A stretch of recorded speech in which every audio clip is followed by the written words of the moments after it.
Namoaka didim-pitondrana amin'ny feny fividianana ben'ny tanàna sy mpanolontsaina ny préfecturan'ny polisy. Fantatrary fa noferana ray isaky ny olona 3 alina ny mpanolontsaina hofidiana. Amin'ny commune manana sata manokana azy kosa dia 5 nisan'ireo mpanolontsaina ho Antananarivo. Arao ny fanazavan'Andriamatora Rafidson Fidèle refitry ny préfet de police. Manomboka ny fifidianana zao fanamanana fifidianana maromaro kokoa satria efa nivoaka moa ny didim-panjakana manainga mifidy dia efa nanomboka koa ny fametrahana ny antota taratasy mahakasika ny filatsako hofidiana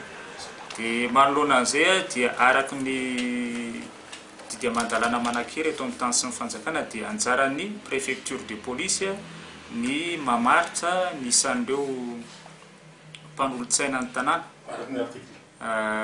sy ny mpanolontsaina an-tanàna eto Antananarivo sy ny mpanolontsaina communal zany ivelan'ny Antananarivo na ivelan'ny commune Ambonivohitra zany dia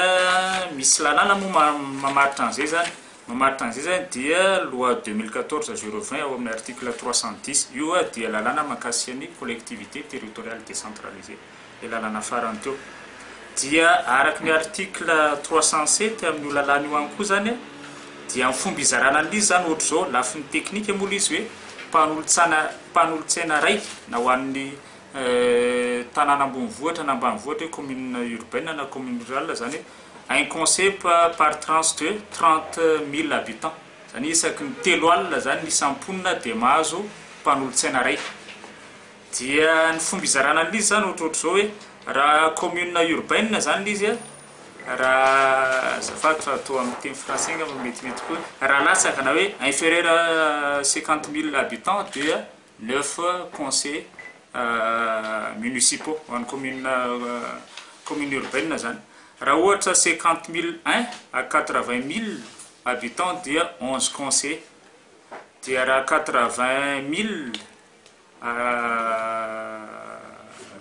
120 000 dia 13 conseils dia raha 120 000 à 250 000 dia 15 conseils dia raha ohatra mihoatra ny 200 000 habitants dia manome mpanolontsaina 50 ho an'ny commune rurale zany raha ohatra inférieur ou égal 10 000 habitants dia 5 conseils raha ohatra supérieur à 10 000 habitants dia manome conseiller 7 izany fomba famaritana an'izy dia rehefa faritana zany izy dia tsy maintsy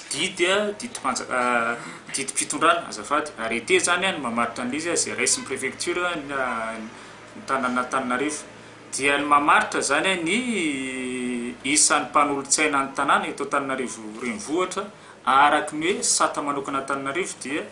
ny arrêté numéro 011/2015 fixant le nombre des membres du conseil à élire pour la commune urbaine d'Antananarivo amin'ny préfecture n'Antananarivo zany dia io didim-pitondrana io arrêté io dia niraisina androany 6 avril taona 2024 niraisin'ny préfet de police n'Antananarivo zany ny mahakasika ny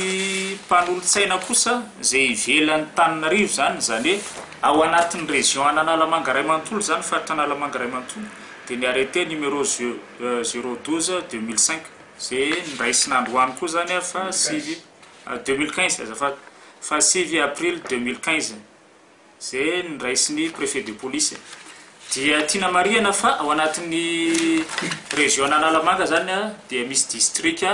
7 ao ny district an'Ambohidratrimo district an'Andramasina district an'Androsorbe district an'Ankazobe district an'Antananarivo Atsimondrano district an'Antananarivo Avaradrano ary ny district Manjakandriana dia ireo moa arakaraky ny district misy maromaro ny commune ao anatiny misy vitsivitsy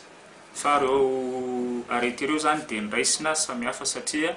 ny anankiray misy statut particulier